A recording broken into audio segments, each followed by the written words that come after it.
Hello everyone! My name is Kimberly Lane, and today I'm excited to share my reflections after watching the documentary Alive Inside.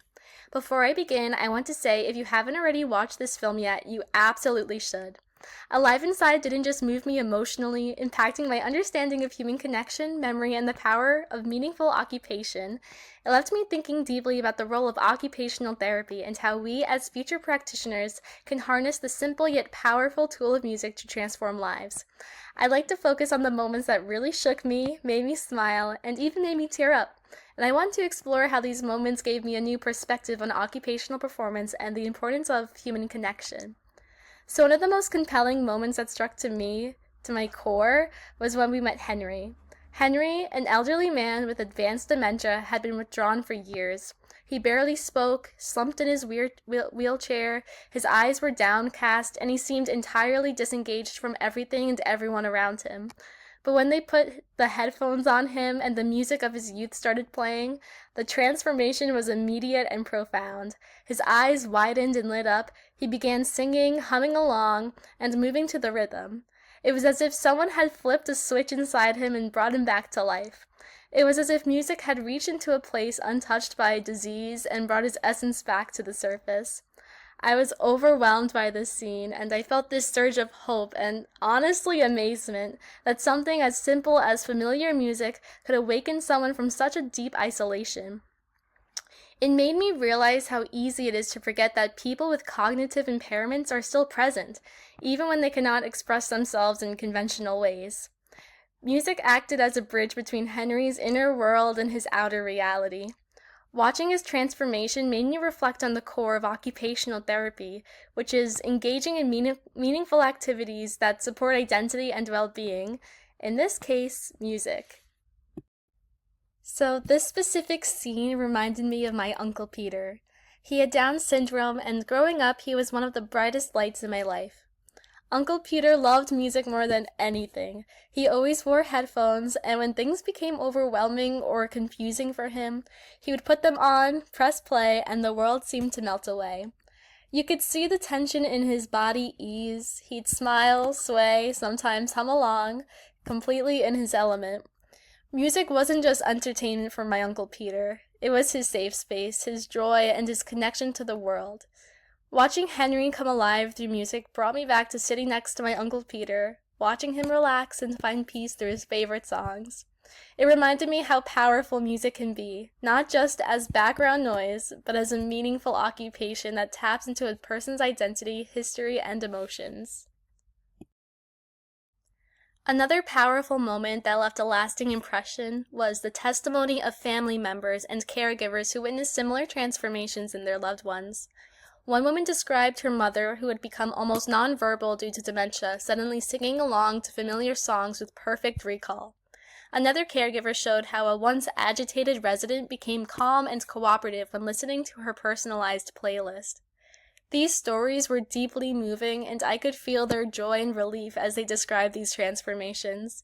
It was a reminder that caregiving isn't just about managing physical needs, but about nurturing the spirit and preserving identity. For me, this was a huge wow moment because in occupational therapy, we talk a lot about the concept of occupational engagement, which means participating in activities that bring purpose and joy.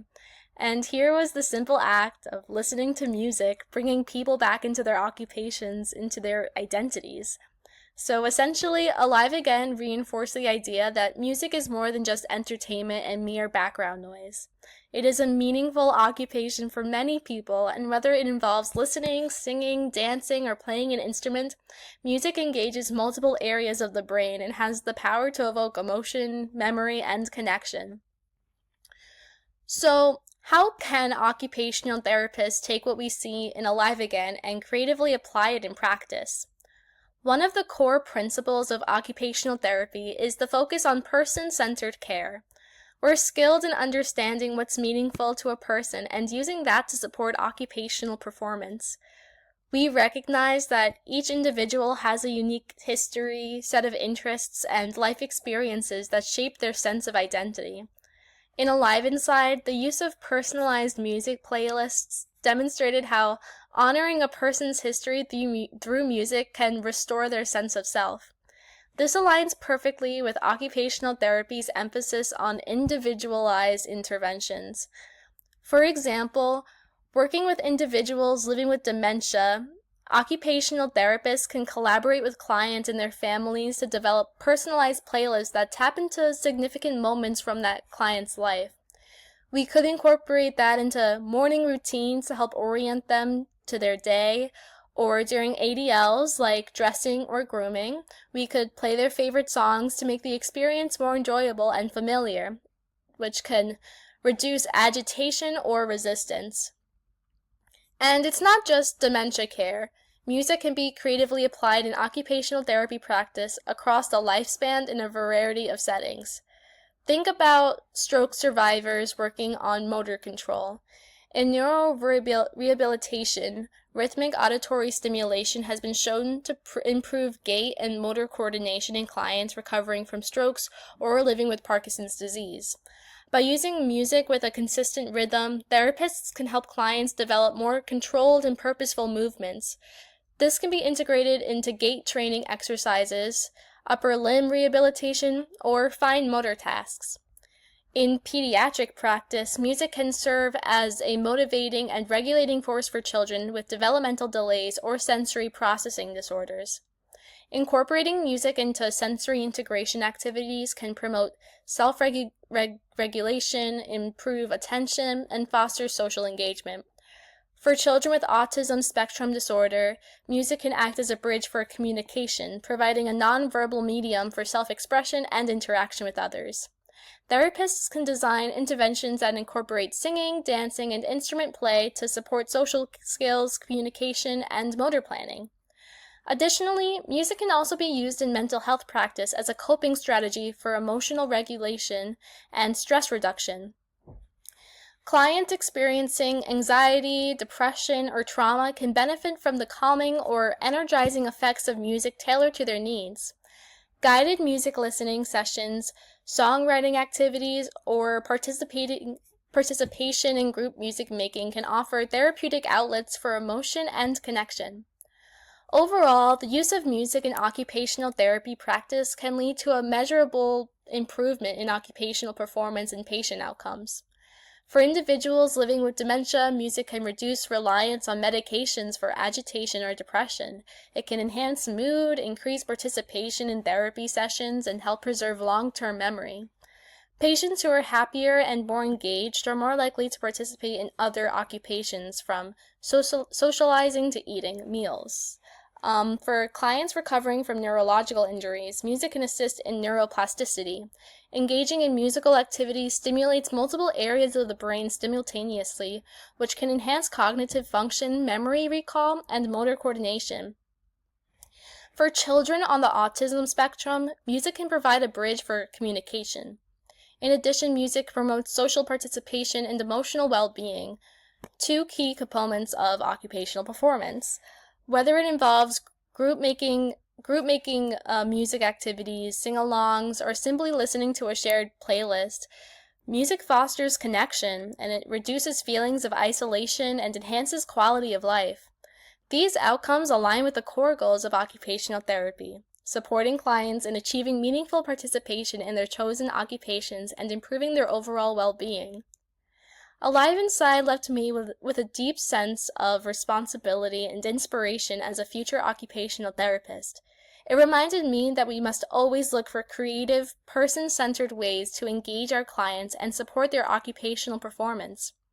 What could be more person-centered than music tailored to a client's life history? I envision creating a musical life story intervention where we collaborate with the client and their family to build a playlist that corresponds to key life events. We could use this playlist to support reminiscence therapy, orientation, and even end-of-life care. In community-based practice, we could offer music listening stations at adult day centers, nursing homes, or memory cafes. We could even train caregivers and families in how to use music intentionally, when to play calming music, when to play energizing music, and how to adjust the environment for the best impact. By embracing the power of music, we can promote dignity, identity, and joy in the lives of our clients. Alive Inside showed me that even when words fail and memories fade, music can remain. It is our job as occupational therapists to harness that potential and make it part of our holistic, client-centered care. In closing, Alive Inside isn't just a beautiful documentary. It's a call to action for all of us in occupational therapy. It reminded me that the core of occupational therapy is about enabling people to participate in the things that bring them joy and meaning. Music can be a powerful modality to achieve that. Music is not a luxury or an afterthought. It is a fundamental human occupation. It brings people together, connects them to their past, and empowers them to participate in their present. If we, as occupational therapists, can use music to bridge the gap between isolation and engagement, we will be fulfilling our mission to support meaningful lives. I walked away from watching Alive Inside feeling hopeful and energized. If something as simple as music can have such a profound impact, imagine what we can do when we bring our OT creativity, knowledge of meaningful occupation, and evidence-based practice into the mix. Thank you so much for listening, and I hope you feel inspired to incorporate music into your future practice as well.